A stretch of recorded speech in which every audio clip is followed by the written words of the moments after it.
series on how to teach character to our children, and today we're on the third of the 10 Commandments. 10 Commandments are an ideal way to teach godly character to our children. Hi, my name is Ann Elliott. I'm the creator and founder of HomeschoolingTorah.com, and I want to read to you from Deuteronomy chapter 5, verse 11, and this is the third commandment. You shall not take the name of YHVH your Elohim in vain, for YHVH will not hold him guiltless who takes his name in vain. What does it mean to take his name in vain? There have been a lot of theories about this over the years. When I was a child, I thought that meant we're not to use any bad language. And I'm not saying we should use bad language. There are definitely verses in the Bible about using unclean language. Unclean communication, I think, is how the Apostle Paul says it. But I don't think that's what this is talking about. Taking the name of YHVH, your Elohim, in vain means to take up his name on your lips and do it in a vain or empty way. In other words, to say something, I'm going to do this, I'm going to do that, and not be true to your word. To take it in vain, to make his name empty. Especially when you take it, you say a promise and you do it in his name. You tell everybody, I'm a believer, I'm doing this by Yah's help, by YHVH, Elohim of heaven and earth, I will do this. And then not do it. You say, well, when do we do that? Well, we make covenants, we make oaths, we make promises, and we don't hold to them. Not keeping our word is a huge issue with YHVH. Covenants are a really big deal to him. A covenant comes from a word in Hebrew that means to cut, because they would cut an animal, barbecue it, and have a meal together. And that covenant meal was a way of saying, you know what, I have slaughtered my fatted calf for you, and I've invited you in, and I'm going to say, I am going to do this, I'm going to pay back this debt, I'm going to do this or that, and then not do it. So the word covenant comes from to cut, because you're cutting a covenant, you're having them in as a meal. I think of a wedding feast. A wedding feast is a covenant meal. You have a bride and a groom. They make a covenant to each other. Till death do us part, we will stay together. And then everyone eats a delicious meal together.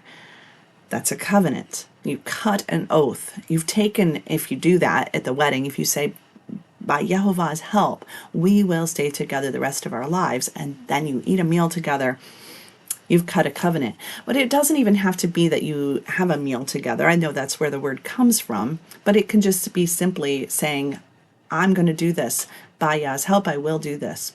And anytime you make an oath or a promise, you are, in effect, taking his name. And if you don't keep it, you've taken his name in vain.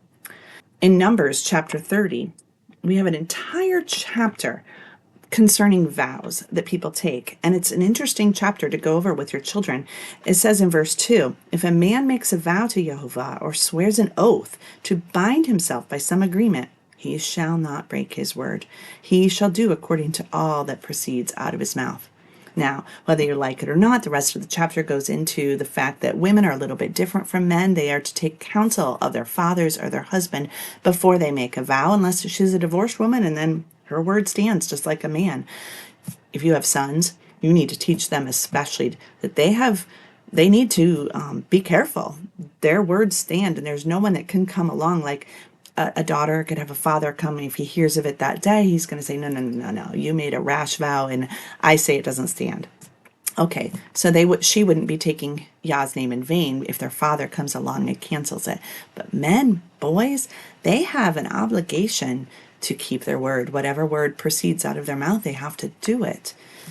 Do you understand how serious this is? I think this brings up a couple key points in parenting. First of all, teach your children to get godly counsel before making a promise. The book of Proverbs is an amazing book for parenting, and I want to read you some verses from it. First of all, Proverbs 11:14. Where there is no counsel, the people fall, but in the multitude of counselors there is safety. Teach your boys, teach your daughters to get counsel from their own parents and from other godly individuals. Proverbs 15:22, without counsel, plans go awry, but in the multitude of counselors, they are established. Proverbs 19:22, listen to counsel and receive instruction that you may be wise in your latter days. Proverbs 20:18, plans are established by counsel. By wise counsel, wage war. There are more. I didn't want to read them all, but you can go and look them up. Joe, I think the first thing you can teach your children is to show respect to their elders, and we're going to talk about that next time. Well, And we're going to talk about that in an upcoming commandment. But they can show respect and go to others before making a promise, before entering into a covenant. Say, I'm going to get advice from as many people that I know are wise as possible. In fact, it says in Proverbs 29:20, do you see a man hasty or too quick in his words? There's more hope for a fool than for him. So another thing you can teach your children, in addition to getting counsel, is to learn to plan. Set those plans out, make them, if you're going to start a business, don't just rashly start it. Don't be hasty in your mouth and your words. Don't make commitments. Okay, I could start a business today and have the building leased by end of day. No one would do that. They would set aside a business plan, and we can teach that to our children no matter what they're doing, from the small little things that when they're really young and they get big ideas, you can teach them to be not too quick. Get advice, set it down, make a plan, talk to other people first, and then go. But that doesn't mean that if we forget to plan or we were hasty, that we still don't have to keep our word. Psalm 15:4 says, he honors those who fear Yehovah. He who swears to his own hurt and does not change. He who does these things will never be moved, in verse 5. So even when we have been hasty, even when we have failed to get proper counsel or failed to make a good plan, or when life brings things into our path that we could never have foreseen, we swore in the name of Yehovah. We took his name on our mouth, and we will do it to our own hurt. We will not change. Even if it costs us every penny, we will hold to our word. Having children with integrity is an amazing thing. Can you imagine how amazing our world would be if all our children had integrity like this? Well, Mom and Dad, it's up to us to teach it. Start when your children are little.